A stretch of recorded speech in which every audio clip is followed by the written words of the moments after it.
I did think it was somewhat unusual, and now I realize it was only me who was unusual, to start off with a discussion of such a rather difficult subject.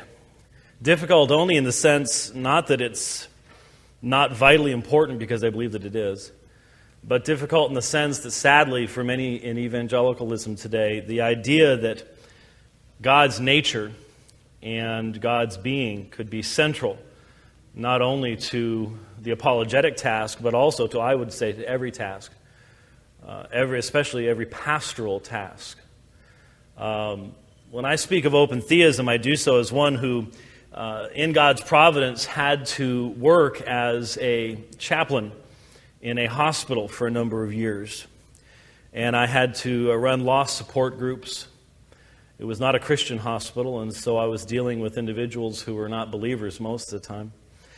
And so I come to this with an element in my own background that makes me even more concerned about the subject of open theism, because I see it as striking at the very ground of our ability to give not only counsel, but comfort in the face of tragedy.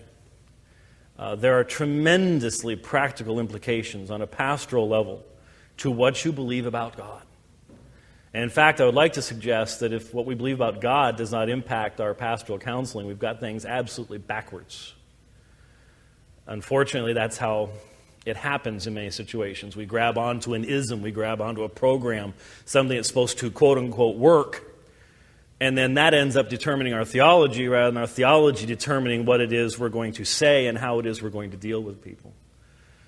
In the doctrine of God, when I teach systematic theology for Golden Gate Seminary, I try, vainly at times, to convince my students that the old model is really not that far off. And what I mean by that is that in the olden days, systematic theology was the core, it was the hub, and from it went all the other elements of a theological education. Hence, if you had a class on the doctrine of the church, it was related to what you believed systematically, what you believed about the church, what you believed about the Word of God, what you believed about the ministry. You brought all these things together, and there was this quaint idea that what you believed about this over here should be consistent with what you believed about this doctrine over here. I say quaint because I hate to report to you that in the large portion of theological education today, that's no longer the case. In fact, in many seminaries, systematic theology has pretty much moved from the central position to the church history section.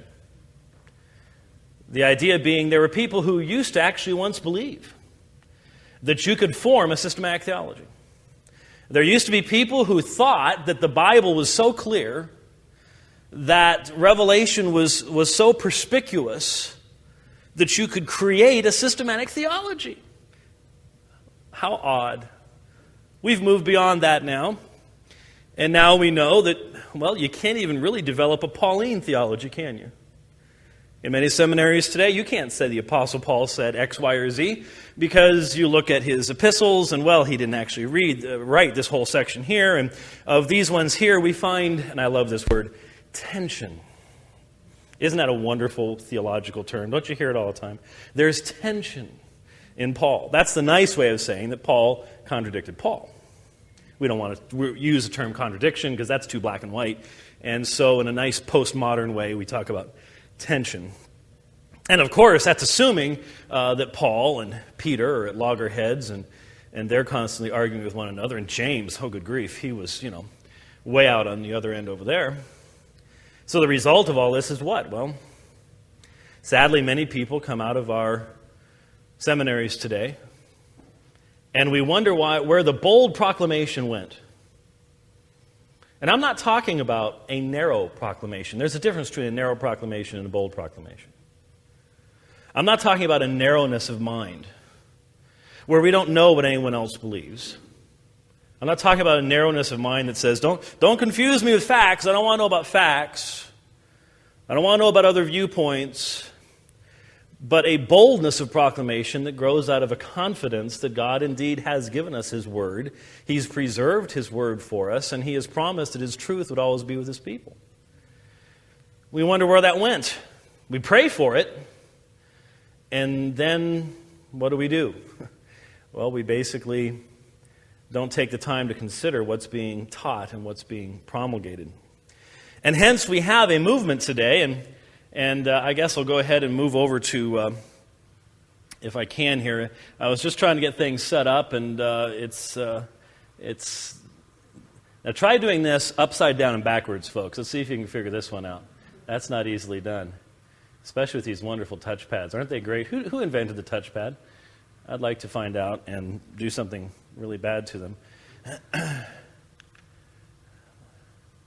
Let's do it this way. And, it's a little bit easier to see, isn't it? There are those teaching within evangelical churches today that today, which is the 20th of August, 2004, God may be quite nervous. He may be very nervous. Why would God be nervous on August 20th of 2004? Well, it's possible that something really bad could happen tomorrow. Maybe there are people plotting something horrible today, just like they were on September 10th, 2001. And I imagine God was fairly nervous on September 10th, 2001 too. Because from their perspective, God has all possible knowledge. Possible knowledge. What does that mean? Well, God has exhaustive knowledge of the present reality in this creation. And God can see the possibilities. But you see, the future does not exist. And so since the future does not exist, God does not have exhaustive knowledge of it. And hence, in part, it is open.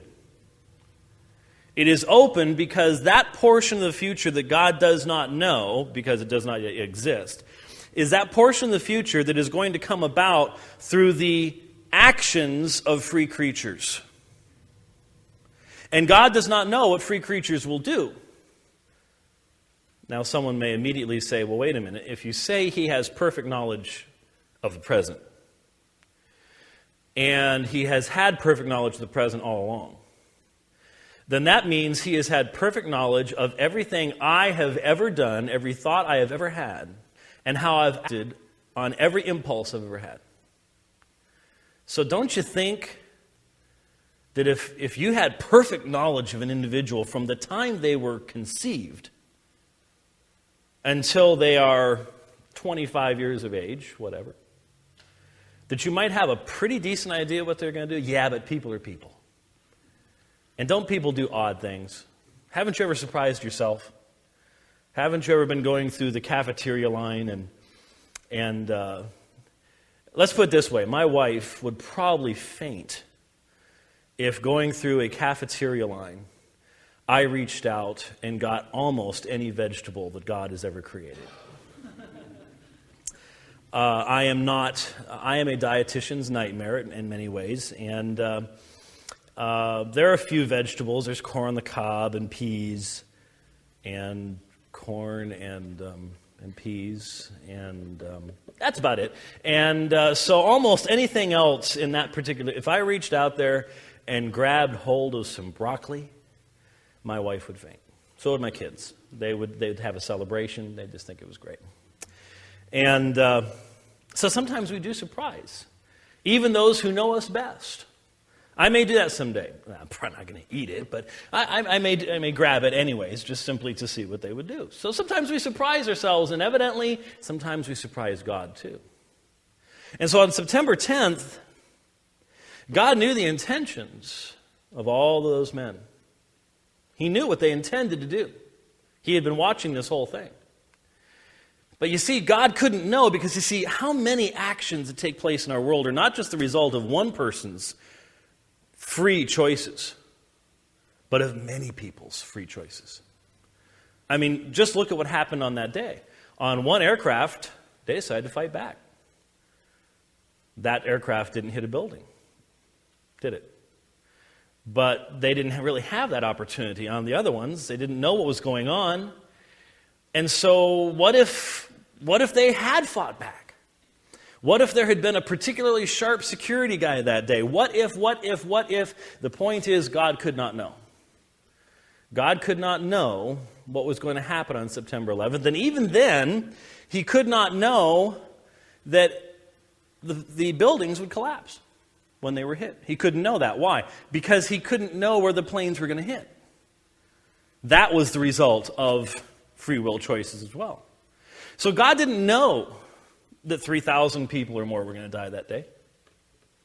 He does not know the date of the death of any individual. In fact, from this perspective, when God created, he did not know any single one of us would ever exist. Think of how many free will choices have gone into your existence over time. All the choices of who to marry and who not to marry. To have kids, not to have kids. I mean, obviously, from this perspective, when God created, he chose to make the human race, but he had no concept of who was going to be born, who was going to live. Now, if you're thinking with me this early in the morning, you're going, wow, boy, about everything we've ever believed about God having a purpose and a plan in this world has to become exceptionally vague. It has to become, there can be no specificity in it outside of God intends to win in the end. But who and how could God know any of that? And indeed, some of the leading proponents of this perspective will tell us, for example, some of you have heard a debate I did at Reformed Theological Seminary in Orlando, also in 2001, against Dr. John Sanders.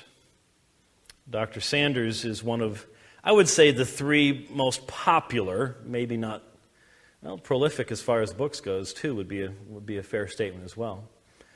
John Sanders, Clark Pinnock, and Gregory Boyd would be the three most prolific.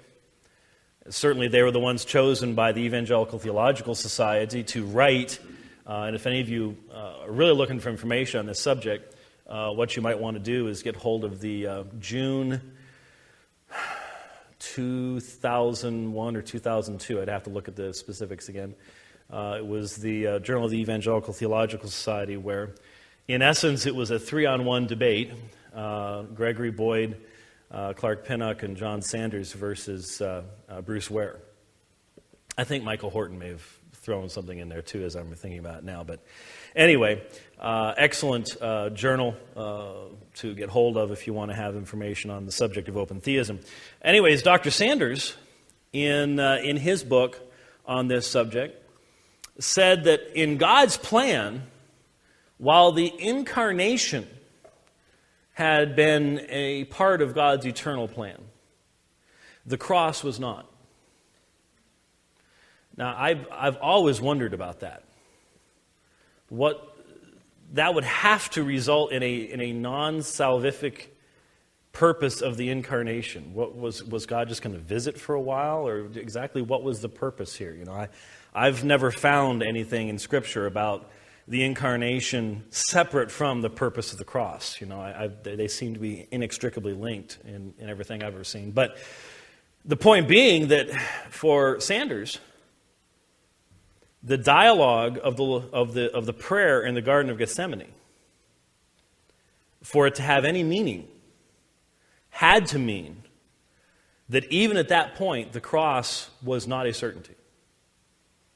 The cross was not something that was necessarily a part of God's purpose. And so Sanders will go so far as to say that God was surprised when Adam fell. He knew it was a possibility. You see, God knows the possibilities.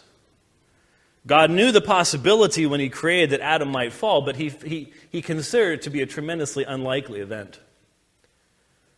And ever since then, he's been dealing with the rather tragic results of that unintended event. Now you might say, well, this open theism, it sounds a little bit like ancient Socinianism.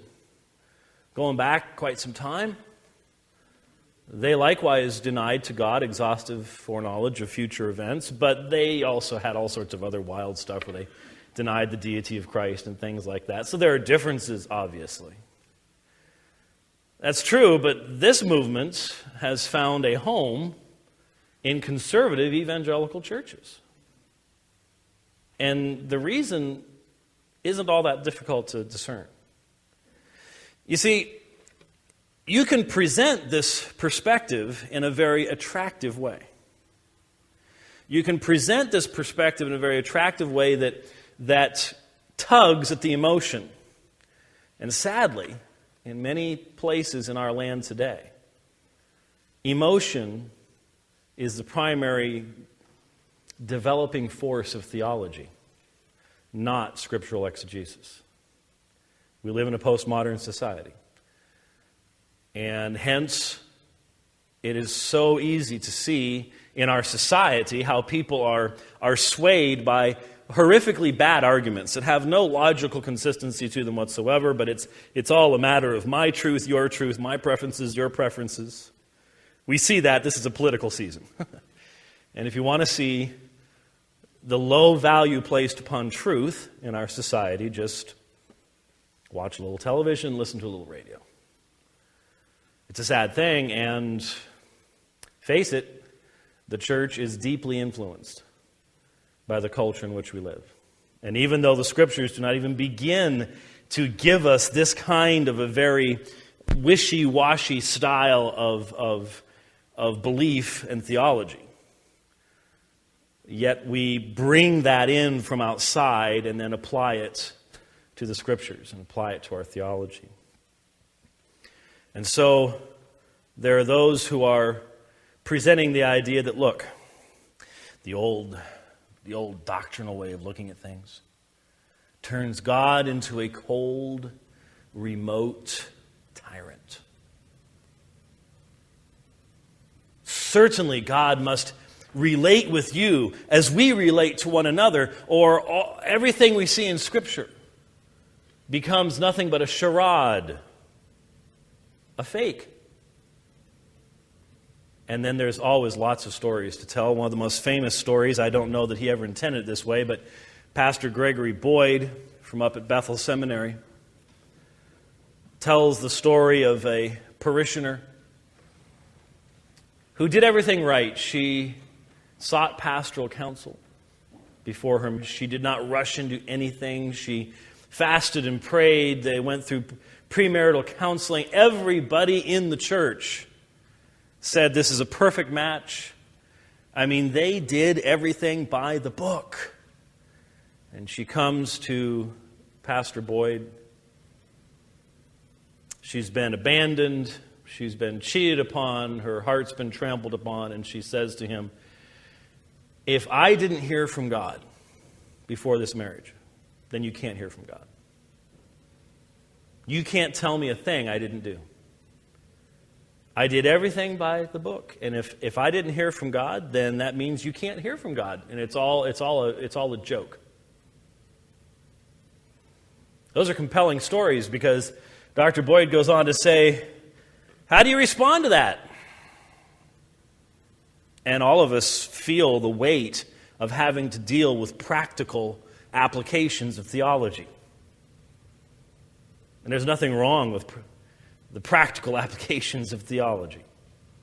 In fact, the greatest heresies have actually developed when theology was allowed to exist by itself off in some ivory tower and didn't have to interact with the people in the church, the people in the pews. So we understand the importance of looking at practical examples, and we would have to give an answer, given our doctrine of God, to that lady. Because it's one thing to sit in the systematic theology class, and it's one thing for the professor to go, very good, young man. You read your lesson. You read your 14 systematic theologies last night. You've slept only, 30 minutes in the past three days, and that's what it's supposed to be a seminary student. Some of you are grinning. Some of you are grimacing. It's one thing to stand there and get the accolades, pat on the back from the professor. It's something completely different to sit in the office with that lady. And she's expecting an answer. You know what Boyd's answer was? Here's what Boyd's answer was.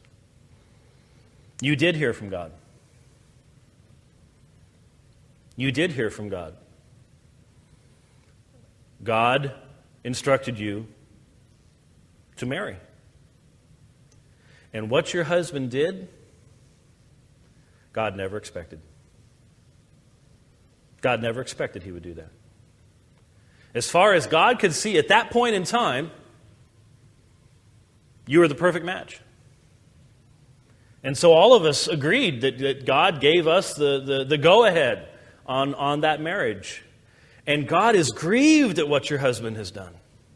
His heart's broken.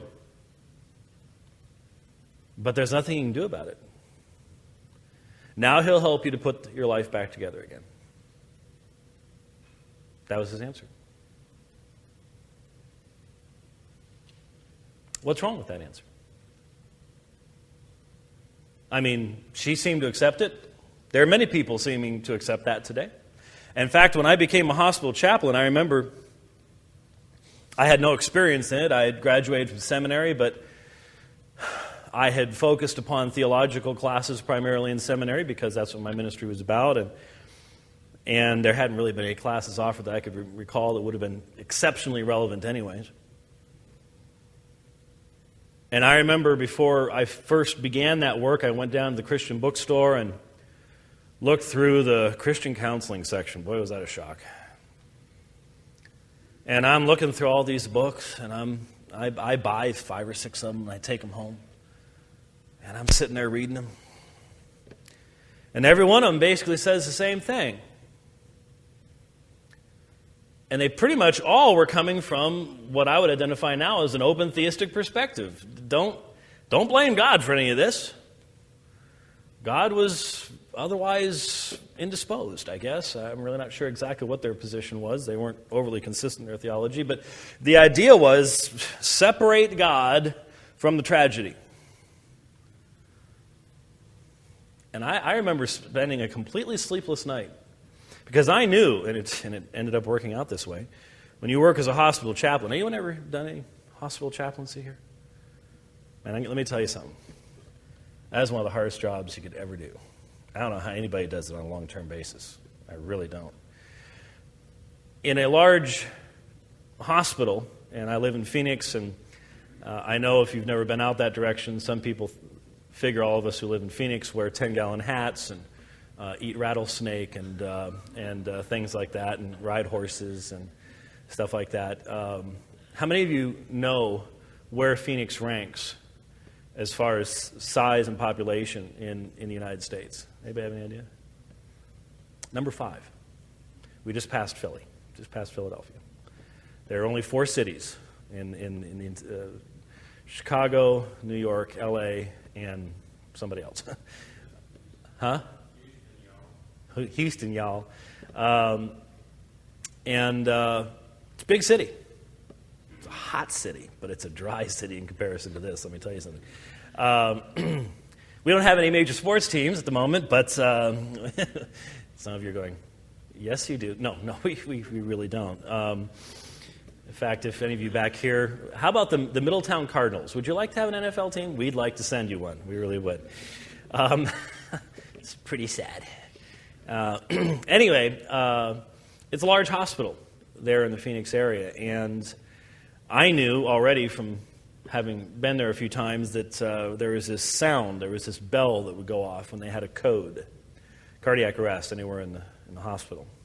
And my job was to drop whatever I was doing and to get there ASAP. And I'll be honest with you, it's been a number of years since I worked there, and still when I hear any sound even semi like that, I break out in a cold sweat. I truly do. And I knew that very first night that I might be facing that situation. And I did. The very first night I was there alone, without anybody else, had a code, and it resulted in death. very first night. And so I'm reading these books very seriously. I had a sleepless night. Because the problem was, everything I was reading these books was telling me to deny what I believed about God. I read in the Bible that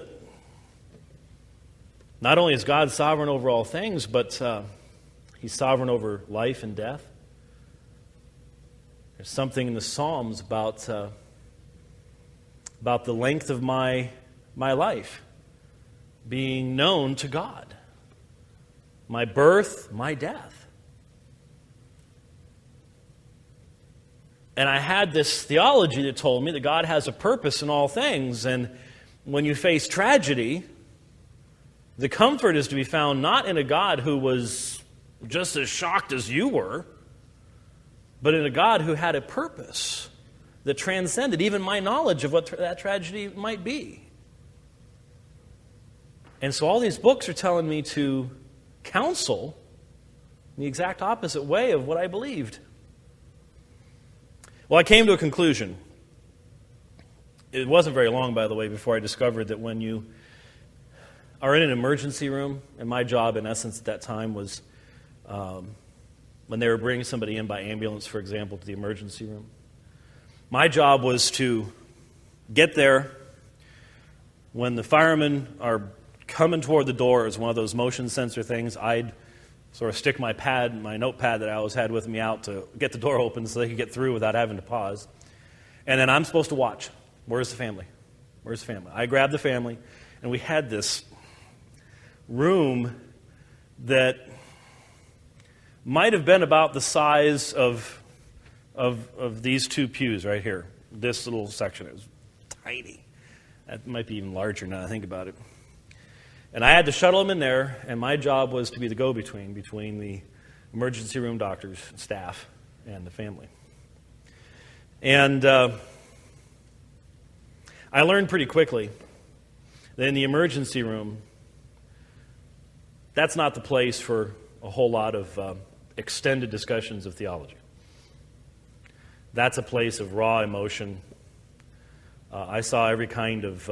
Thankfully, we weren't a Trauma 1 level center, or I would have seen a whole lot more. That would have been really incredible. But I saw a lot of... I had never seen anyone die before. That sobers you. That changes you, especially up in CCU. In fact, one of the things I learned in CCU is I walk in there and see somebody with all those tubes and wires and stuff like that. They could have pulled up to that hospital in a Lexus or a 74 Volkswagen, and you all look the same in one of those beds. Doesn't matter what you got. Doesn't matter. You all look the same. And I saw good deaths and I saw bad deaths.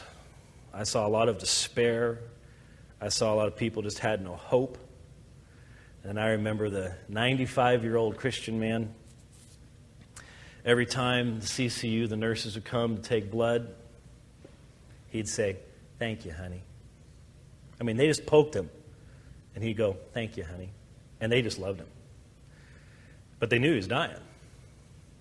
And one of the nurses took me aside one day and said, "I've got to tell you what he said." He said, I started talking to him. I said, "You know you're dying, don't you?" And he says, "Yes." And she says, "Are you afraid?"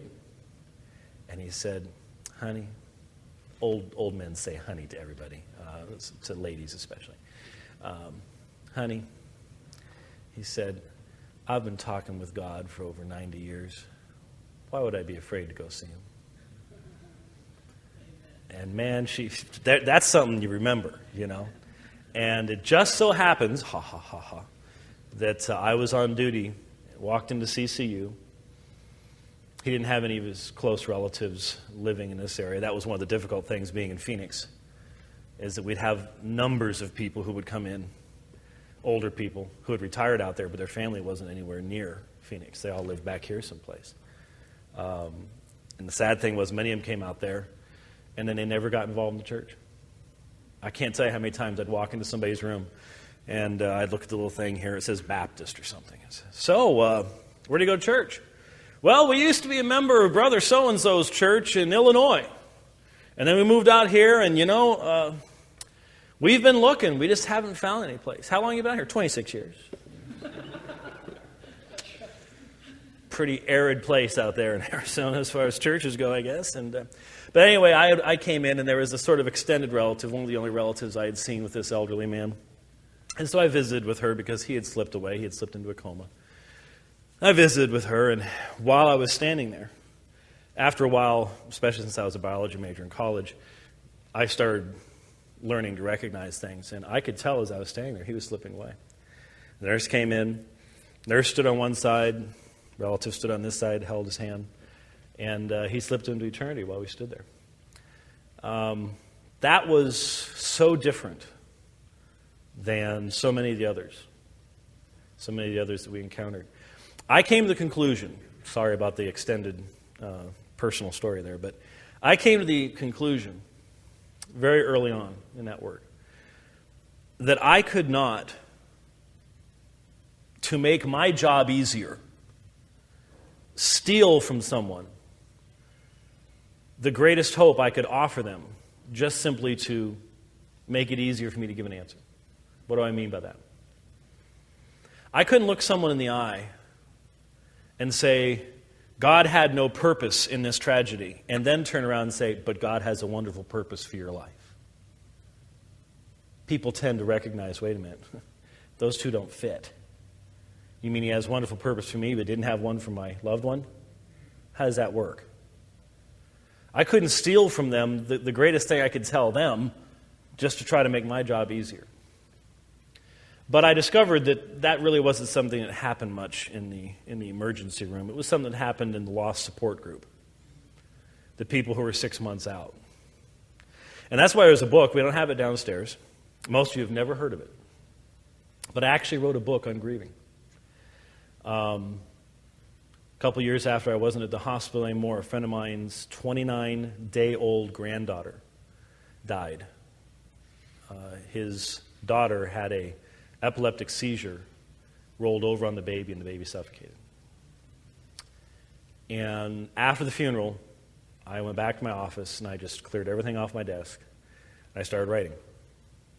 And 4 days later, this little book came into existence. And I only wrote it for him. I really wasn't thinking book when I wrote it. But once I did, I sent it to my editor at Bethany House. And he read it, and he said, man, I want this, but... Yeah. He said, before I bring it into the publishing house, I'm going to take your name off it. Okay. He said, because look at the books you've written. The Roman Catholic controversy, the King James only controversy. What's this going to be, the grieving controversy? I mean, that's just not going to work. So they took my name off it, and they brought it anonymously. And they had the inside readers, publishers, editors, read it without a name on it. And they loved it, and they wanted it. And only then did my editor say, okay, well, that's actually James White. And they're like, come on, no way. Yeah, that's actually him. So it's actually done very, very well, amazingly enough. But it's an incredibly tough subject. And that's, I guess, one of the reasons why I don't fit into a lot of the categories that people would like me to fit into, because when I approach something like open theism, hopefully I approach it by accurately representing what they're saying. Hopefully that's the scholarly part, is to accurately represent what's being said. But I don't know how to approach theology without passion. I don't understand it. I think it's a sin to teach a theology class and bore people to death. I don't understand. Beyond me. Utterly and completely beyond me. I do not comprehend it. I mean, I know scholars who teach theology because they're scholars. And it's a scholarly subject, and therefore they're going to teach it. I don't understand that. When I teach theology, that's life. You know, I don't know how you separate the two of them. I really honestly do not follow any of that. So when I approach this subject, okay, I've got some biases. Then again, so do they. I mean, Dr. Sanders even mentions in his book that one of the major forces that moved him the direction he's moving was the death of his brother in a motorcycle accident. So none of us are immune to those external forces that are out there. We all get caught up in that type of thing. So just briefly this morning, I would like to address this issue of open theism. And if you're not familiar with it, hopefully you will be. If you've not encountered it, hopefully if you see it coming into your church, you'll be familiar with it. And if at the very least, even if it's not a possibility in your context, thinking about these things will again prompt us to consider the truths of God's great and glorious sovereignty. Most of you are familiar with these words. God from all eternity did by the most wise and holy counsel of his own will freely and unchangeably ordain whatsoever comes to pass, yet so as thereby neither is God the author of sin, nor is violence offered to the will of the creatures, nor is the liberty or contingency of second causes taken away, but rather established. That is the historic statement of the Westminster Confession, also found in the London Baptist Confession of 1689 in almost word for word as far as that goes. And it is the assertion of God's absolute sovereignty and the grounding in that sovereignty of the will of man, and the fact that God uses secondary causes, secondary means for the accomplishment of his ends. Well, obviously it is that very statement that open theism says no way. No way. Such a God cannot be personal. Such a God cannot be interactive. Such a God cannot be human.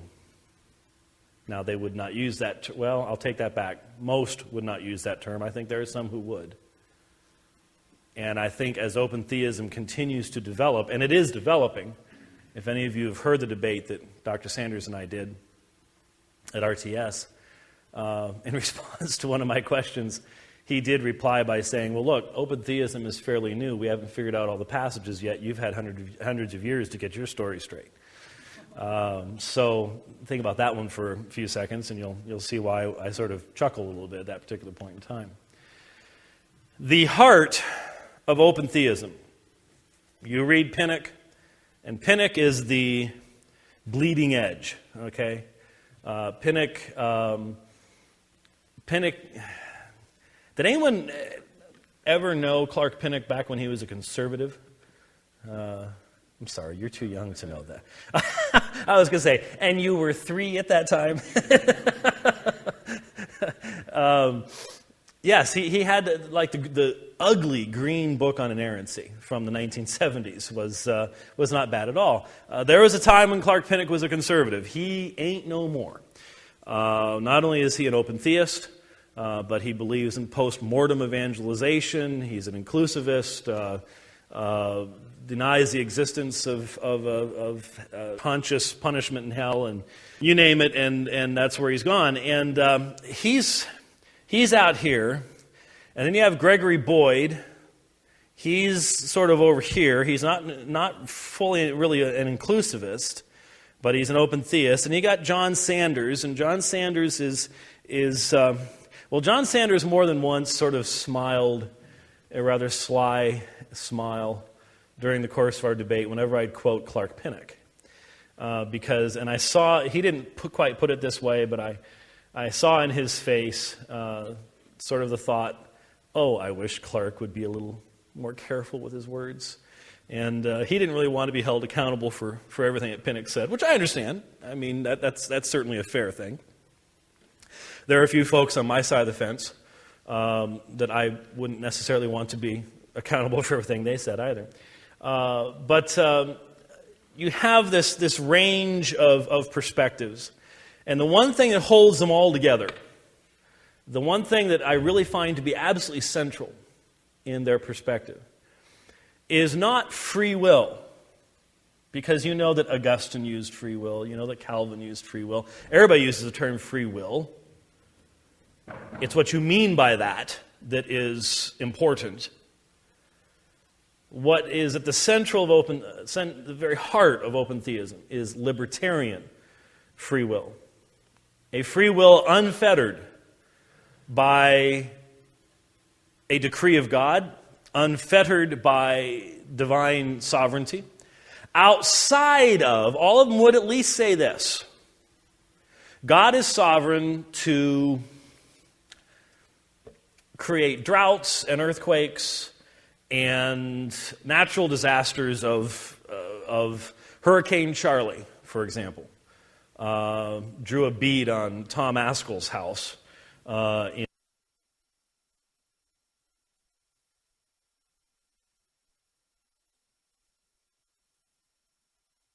with 145-mile-an-hour winds whipping around outside, which causes you to contemplate the smallness of your life and its possible brevity as well. And but God is free to basically mess with nature. Is sort of the viewpoint, and therefore our wills can sort of get messed up because if you're in the middle of a 145-mile-an-hour wind, you may decide, your free will may say, I'm going to go walk the dog right now. But the reality is not going to allow you to go walk the dog. You and the dog may fly, but you're not going to be walking. So they will at least say on that level that when God decides to whip a hurricane across central Florida, which he does every decade or so, that our wills at that point don't really get to say much about it. But outside of that, outside of natural disasters, a libertarianly free will is a will that when faced with a choice cannot be determined. Hence, that free will can choose A or B, and God cannot in any way, shape, or form impact that without denying to the creature, in the words of Norman Geisler, his humanity. For a person committed to libertarian free will over against a compatibilist view, which is what I would hold, a person committed to that perspective really believes that the idea of the previous screen there in regards to God's sovereignty dehumanizes man, turns man into a mere puppet on the string, which you have heard probably many, many times. This becomes the central focus. Everything else in the system has to support this central platform, including the doctrine of God. Now, historically, Reformed folks have made the doctrine of God the platform that then becomes the ground and basis for everything else, which I would argue sounds fairly logical. I mean, you start with God, and then you don't define God on the basis of what God creates. If you define God, especially on the basis of a fallen creation, you can end up with some pretty goofy ideas of God. That's sort of what man's religion does. But open theism is very clear about what its central affirmation is. And that is, for man to be man and for true interaction to take place, there must be libertarian free will. And so that becomes the ground floor, and that becomes what cannot be possibly denied. Well, the problem with that then becomes, what will tomorrow bring for open theism? That is, this is not a system that has finished its development. In fact, the very term itself only came about a little over a decade ago in its current usage. And why was that? Because they were very, very, very concerned to differentiate themselves from another system, which I'm trying to remember if I have up here. We've already talked about these guys, haven't we? Especially Clark Pinnock is very, very concerned to separate open theism from what other movement? Process theology. Now, if you're not familiar with process theology, you're a blessed person. My systematic theology class was sort of unusual. My whole theological education has been unusual, but I took systematic theology from a professor who had just graduated from Fuller with his PhD in systematic theology. This is the first class he ever taught. And one of his hobbies was to study process theology. Now, when someone has the hobby of studying process theology, that gives you some idea of what's going on here. And so he gave us just a tremendously detailed rundown of process theology. And as with everything in this class, the format of the presentation of any subject was, here's a movement, a belief, a doctrine.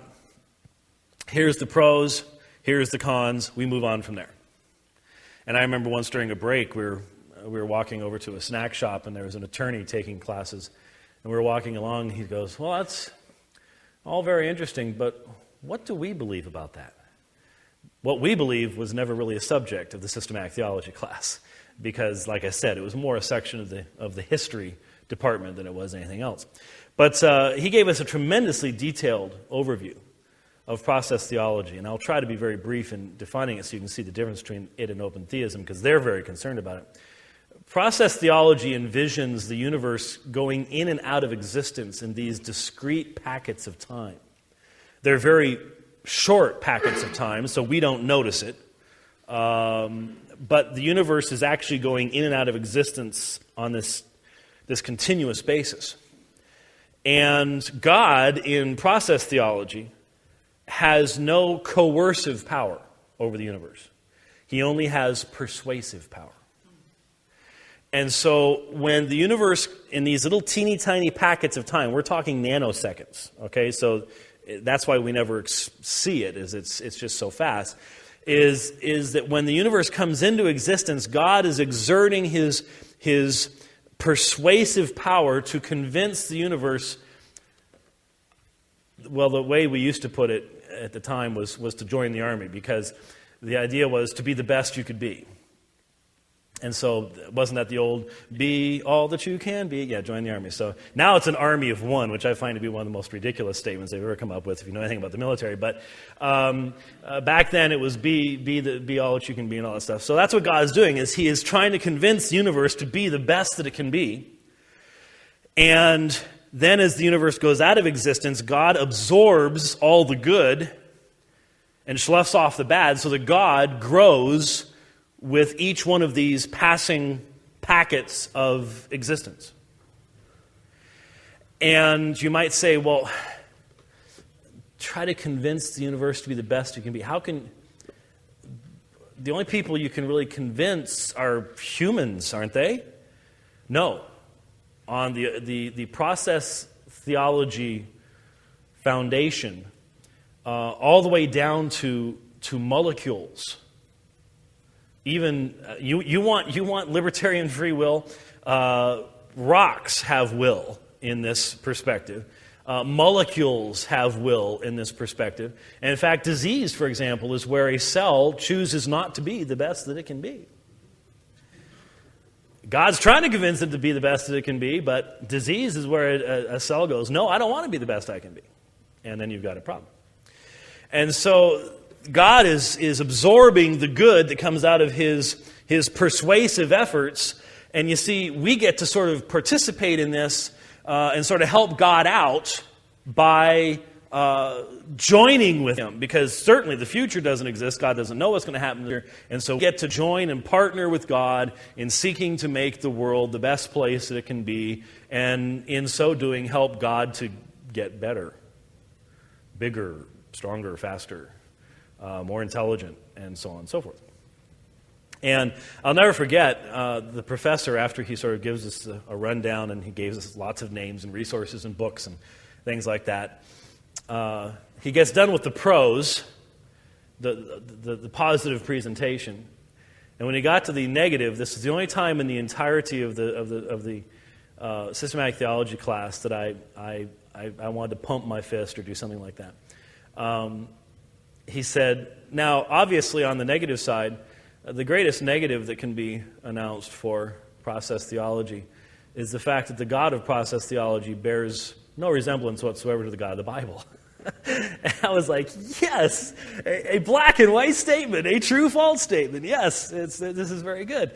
As you can tell, I didn't get a lot of those in some of my seminary classes, so I was sort of pumped when we finally got one. And of course, it's true. There is no similarity to the God of the Bible of the God of process theology. But in open theism and process theology, the future is open.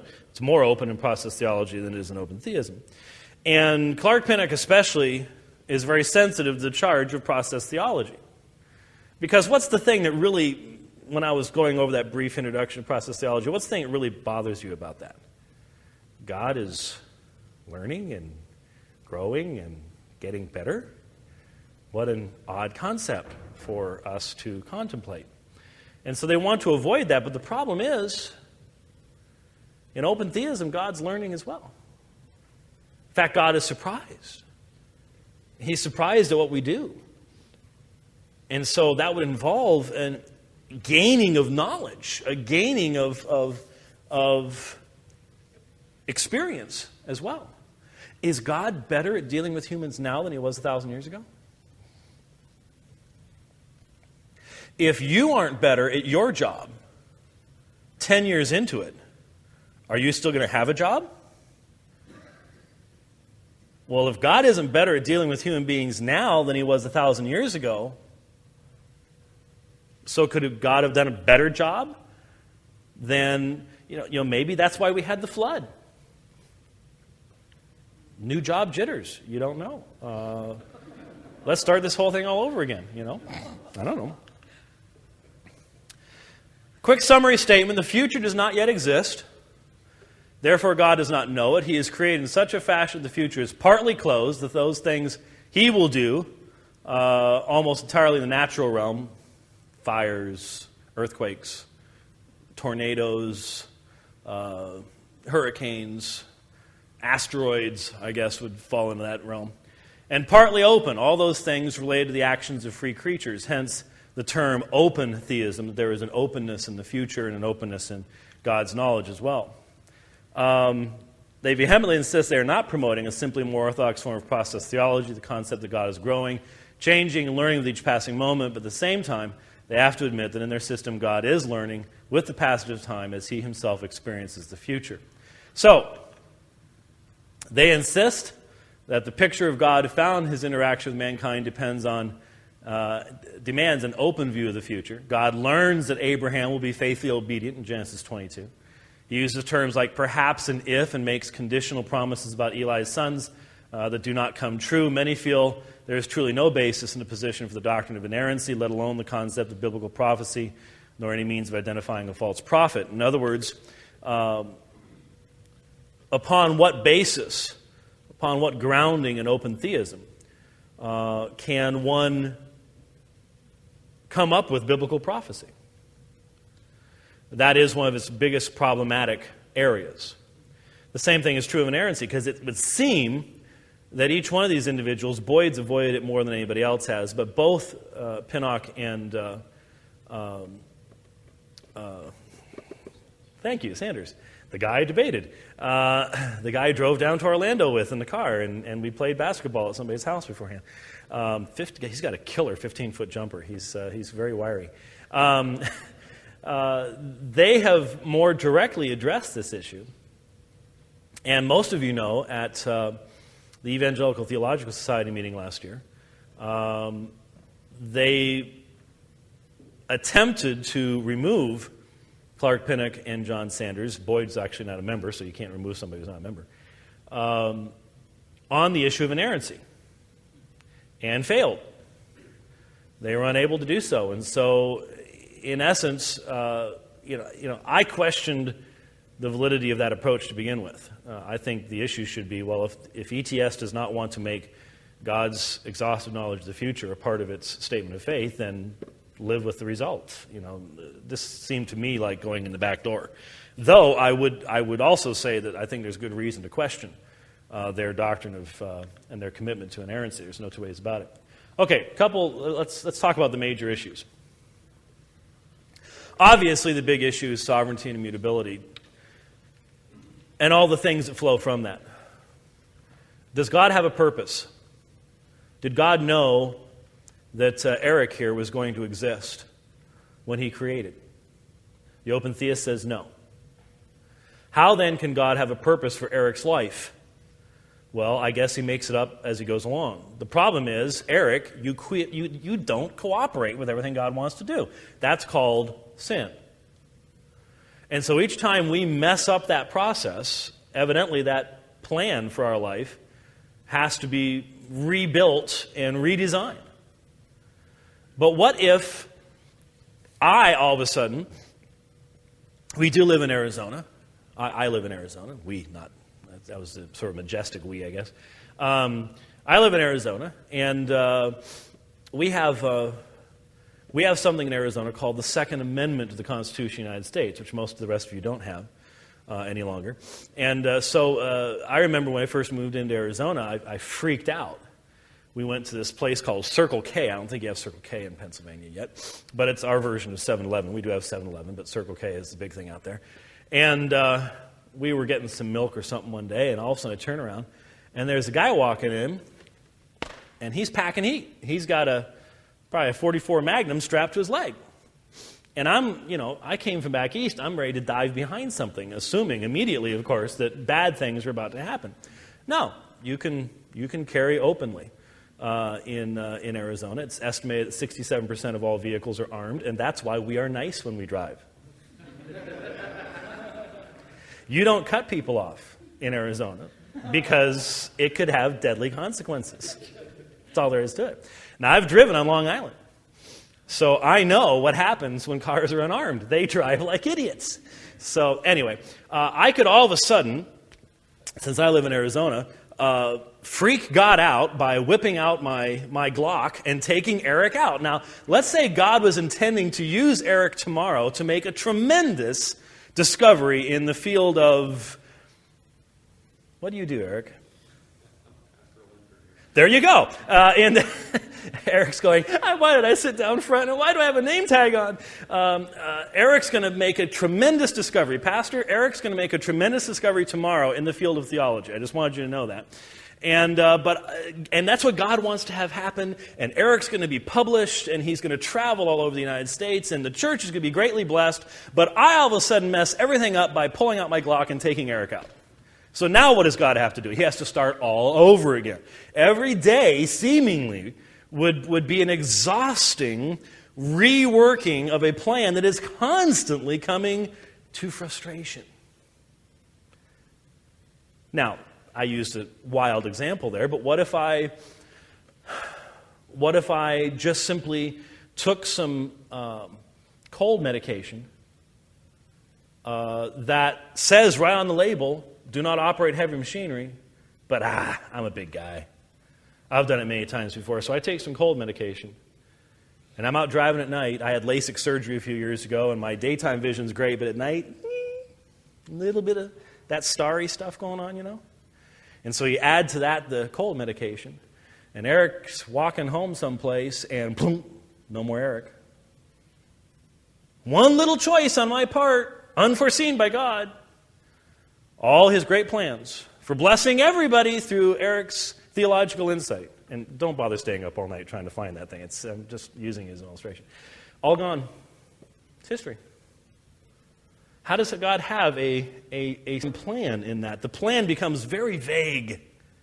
Very vague indeed. It's God's going to win. How, when, with whom, don't know. God is developing. God is learning. I can't see how we can avoid the idea that he's growing. And one of the questions that people have is, if God has perfect knowledge of the present, how can he have that knowledge? You see, if he has perfect knowledge of the present, if he knows everything there is to know about me, is he really liable to be surprised by what I do? And so there's some who feel that somewhere down the line, open theists, to maintain the central plank of their position, which is libertarian free will, are going to have to begin to modify God's perfect knowledge of the present as well. And where does that lead? Who's to know? Who's to know? So this, of course, for me, is the central issue. I mean, if you have your scriptures with you, and I don't know which translation this is, it looks like the King James, so that'll work fine. Is that what it is? It'll work. Isaiah chapter 41.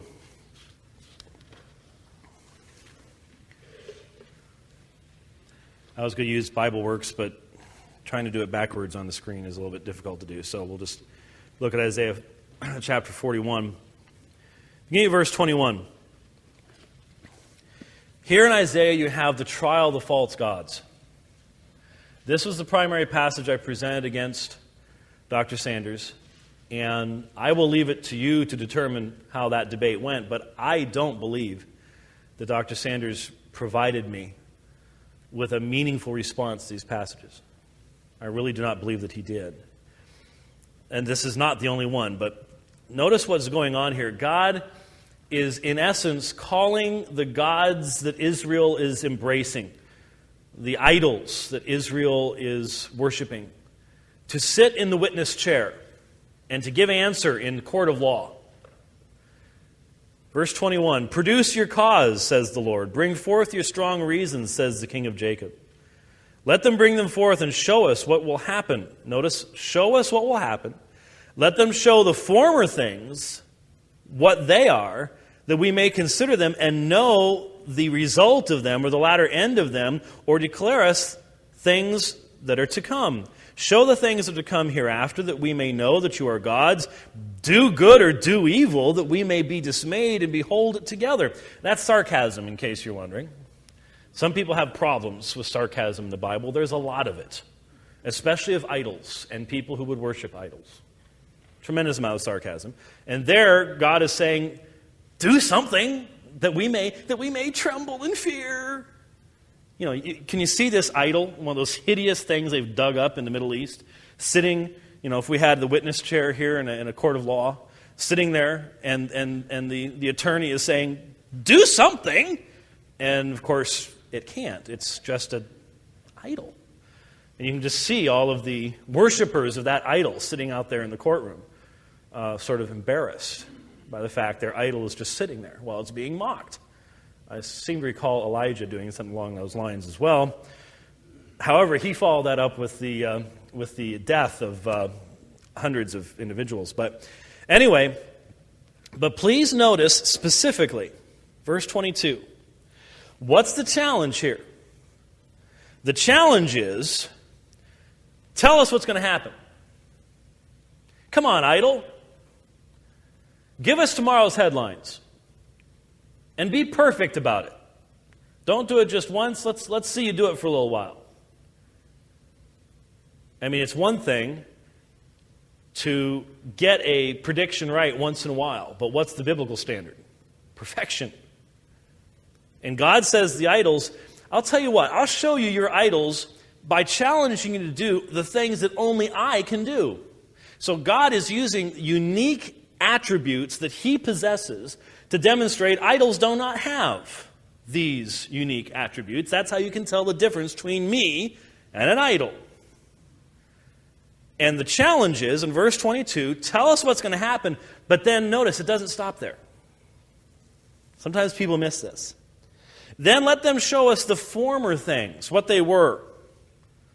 Now, wait a minute. Any decent historian can do that, right?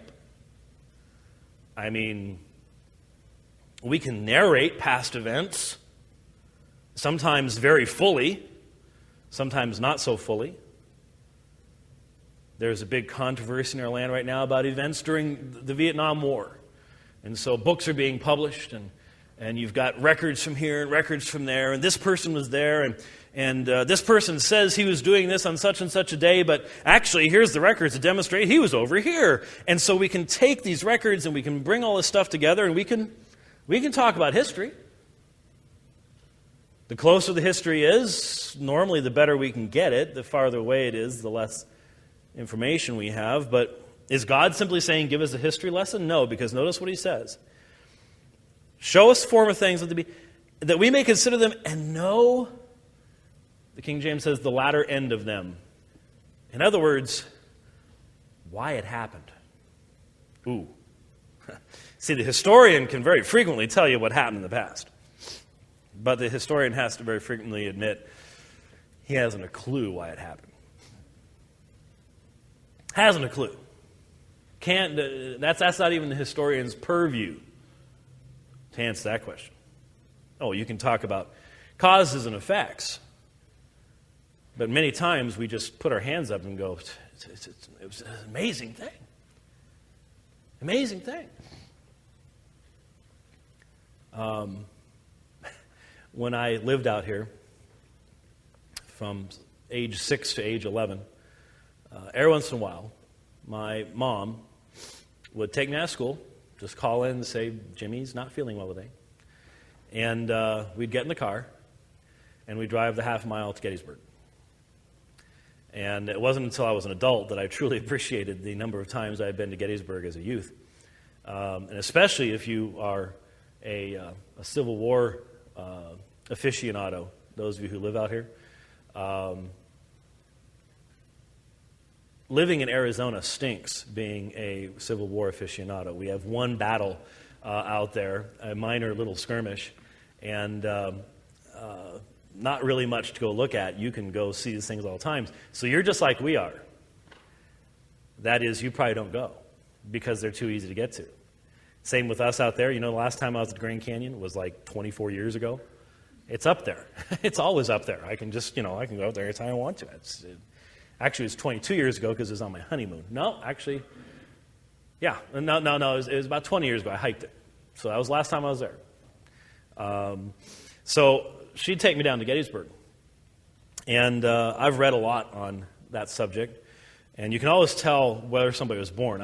I was born in Minneapolis, so it sort of tells my background. But I have a lot of friends from the South, and it's not the Civil War to them. Is the war of northern aggression. And some of them I'm truly expecting will scream out sometime during a service we're in, the South will rise again, and I will be very scared. But anyway, if you know anything about Gettysburg, you know that it was very close. It was very close. On the second day of battle, what would be from the Union side, the left side of the Union line, just barely held up there on Little Round Top. And if it had broken, who knows what the result of that would have been. And most of you know that Lee, one of the reasons for that was that his eyes were gone. Not his physical eyes, but his cavalry. His cavalry was off having a grand old time someplace else, not doing what they're supposed to do. He didn't know the land. Well, what if that general had just decided to be more conscientious about his orders and to make sure that General Lee always knew exactly what was around him? This whole nation could be different. This whole world could be different. One little decision, cascading upon itself over time, could completely change the outcome of everything. Why did things happen? Why did he do that? Well, some people think that particular general, who liked to dress in a very fancy way, was just enjoying getting his name in the newspapers. That's the way he was. And so when verse 22 says that we may know the latter end, we may know why, there has to be a purpose for there to be a... And God's not going to challenge the idols to do what he himself cannot do. It is this high theology of God, this high biblical theology of God, that is at stake in this particular discussion. Is there a purpose in creation? When God created, did he have a purpose? Some would say, yes, he was lacking something.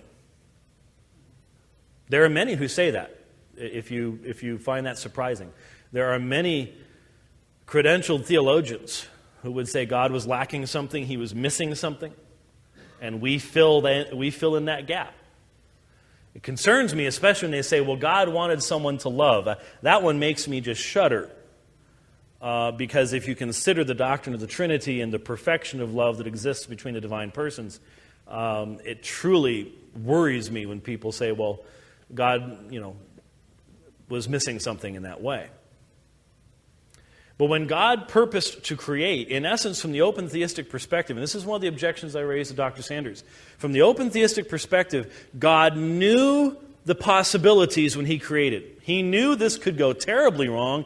He knew that it could result in a torrent of evil. But he did it anyway. But it wasn't his purpose that any of that should exist. For some reason, people are much more comfortable with that view. God didn't intend it. It's sort of like, you see a person sitting in a car and what happened? Where was it that the very elderly man recently? What was it? 2 months ago? Something happened. He got confused. It was sort of like my son the first time we went driving. He got confused too between the brake and the accelerator. A bad thing to get confused about. Very bad thing to get confused about. That was a $3,000 bad thing for my son to get confused about. And but for this fellow, it was, I think, a 7 fatality, 29 injured bad thing to get confused about, because he ended up going through a market, an open-air market. And people look at that man sitting in a police car, looking all confused and dazed, and they're like, "Aw, aw." And it seems to be how people want to look at God. Oh, God created all this, and wow, it really went haywire, but He didn't intend it that way. And they like that view better than the idea that God actually had a purpose. And yet I remember Joseph. Joseph evidently had not read Clark Pinnock and John Sanders. And when Joseph's father dies, his brothers come before him knowing he's the second most powerful man in Egypt and could have them all executed by a wave of his finger. Knowing what they did to him, remembering the coat of many colors and a certain pit and certain slave traders. They come before him and they know they can't escape, so they might as well try to throw themselves on his mercy. And Joseph weeps. Evidently, though he had expressed his forgiveness and love for his brothers many times, they had not believed him. And what does Joseph say? Well, Joseph didn't go to seminary, but in a sense, he went to a much higher school of theology. He sat in a slave caravan in shock. He sat in a prison and was forgotten, and the years that passed by. He learned something about God's sovereignty and God's providence, really in the only way that you can really learn it, not as simply a external thing that, well, I know this, but as something that really means something in here. He had learned all those things. And his brothers come before him, and he didn't dispassionately sit back and discourse upon the relationship of God's will to the world or anything else. He took his theology and he applied it directly. And he said, he didn't whitewash sin. He wasn't a postmodernist. He said, you intended this for evil. I know that. You hated me. What you did was sinful. You not only sold me into slavery, but how on earth did you stand there when our father was weeping his eyes out for days and weeks on end in stony, cold-hearted silence as he grieved and died in front of you? At least his heart did. And you all knew it was all a lie. That was evil. And he didn't whitewash it. He said, what you did, you intended for evil. But then, and if you've looked at it in Hebrew, you know this is the case. In direct parallel, you can't break it apart. He doesn't use different terms. He says, what you intended for evil, God intended for good, to save many people alive to this day. Now, I'm sorry, I've asked a lot of folks, how do you get your theology out of that text? How do you look at that text and go, well, no, God just permitted this, or no, what you intended for evil, God intended. Just as they had an intention, and it was an evil intention, God had a holy, just, and good intention. And the purpose was to save many people alive today. How in the world can an open theist look at that? Think of all the free will choices involved in the life of Joseph that Joseph had no control over. His brothers, the slave traders, Potiphar's wife, the judges involved, the wine taster, the food taster, the Pharaoh. He had no control over any of that, and neither did God. So how in the world could God intend to keep many people alive when there was no way God could even see? Well, he could see the famine coming. Could see that because he was going to bring it. But he couldn't see how anybody would react to Joseph or how Joseph himself would react. And yet there is the clear intention of God right there in the text. And how did Joseph discover that? Did he go to seminary to discover that? Nope. He lived it. He watched it. He experienced it. Can God have a purpose in creation? The biggest objection I raised to Dr. Sanders was just this. When God created, God knew it was possible that all this evil could exist. And he created anyways without a purpose. So that means all this evil exists, but there's not a purpose in it all. You can't say there's any purpose to what's going on in the world today. You can't say there's any purpose to the suffering of Christians under Muslim rule. We hear about young, beautiful Christian girls in Egypt or Saudi Arabia, and you know what happens to them, right? You know what Muslims like to do? Like to throw acid in their faces to disfigure them. God knew that was going to happen, but he had no purpose. See, I created, I knew it could happen, but I didn't know. I hoped better. I don't see the attraction in that personally. But that's what people are saying. Biblical prophecy. I'll go till about 11:30, then we'll take some questions and take a break at that point. Biblical prophecy. Wow, it's amazing to listen to open theists try to come up with a way that God can predict future events. And we're not talking about just weather situations, droughts and things like that. I like to ask the question about Cyrus. Now, when I do so, I then reveal how backwards and fundamentalistic I am, because I actually believe that Isaiah prophesied about Cyrus, and the easiest way around the Cyrus prophecy in Isaiah 45 is going, it's Deutero-Isaiah, it was written after Cyrus, no big deal. But for those who actually seem to take Isaiah the same way that, well, the Lord did, I guess the Lord didn't know about Deutero-Isaiah or something like that, but I have to admit, just in passing, it was very strange to me that we would trust our eternal salvation to Christ, but we would not adopt his view of Scripture. I've never figured that part out. Anyway, that's neither here nor there, but it will be later.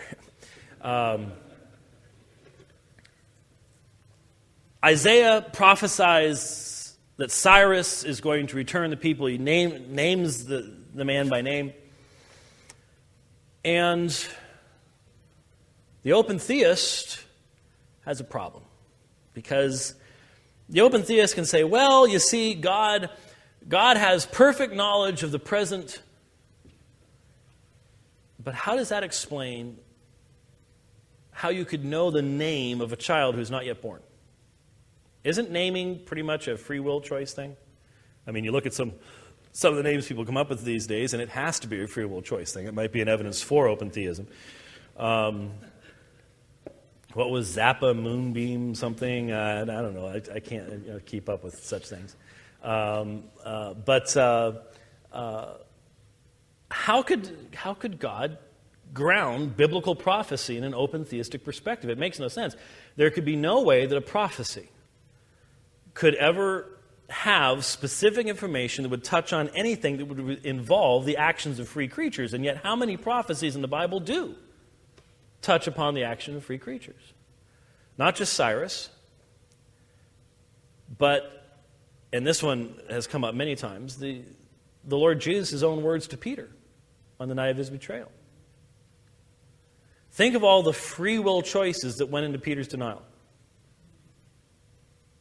Peter had to choose to follow afar off. He could have run. He could have headed out of town. He could have headed back to Galilee. He could have been like John and gone inside, but he didn't. He could have chosen to not warm himself at the fire at all. He could have chosen at any point to leave. He could have chosen at any point to confess Christ. He could have chosen to deny Christ before the cock crowed the third time. There are all sorts of things that he could have chosen to do, all of which allegedly are outside the field of God's knowledge, let alone God's control. Are we really satisfied with the answer? Well, God knew Peter so well that he knew that Peter would choose to go and warm himself by the fire outside, and that it would take 3 times before he would deny Christ. Is that really? And has anyone really given serious consideration to the idea of what would have happened had Jesus been wrong?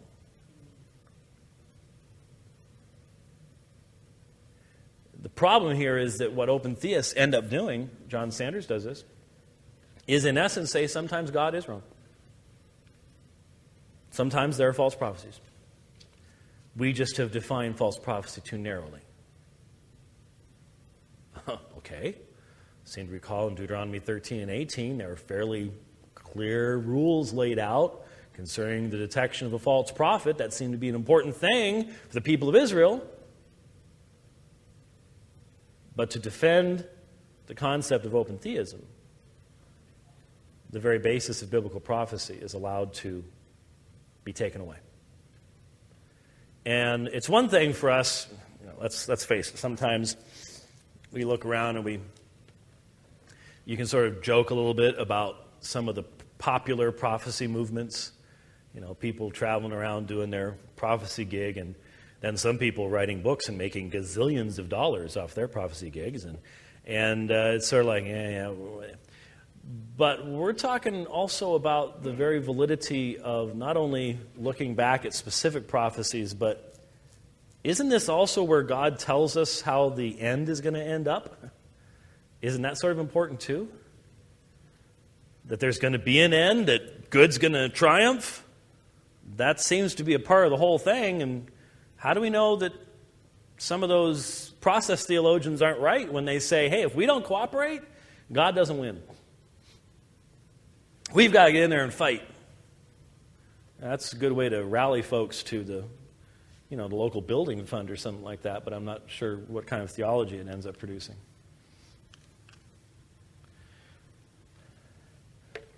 This is not one you hear a lot about. Substitutionary atonement. There's something truly beautiful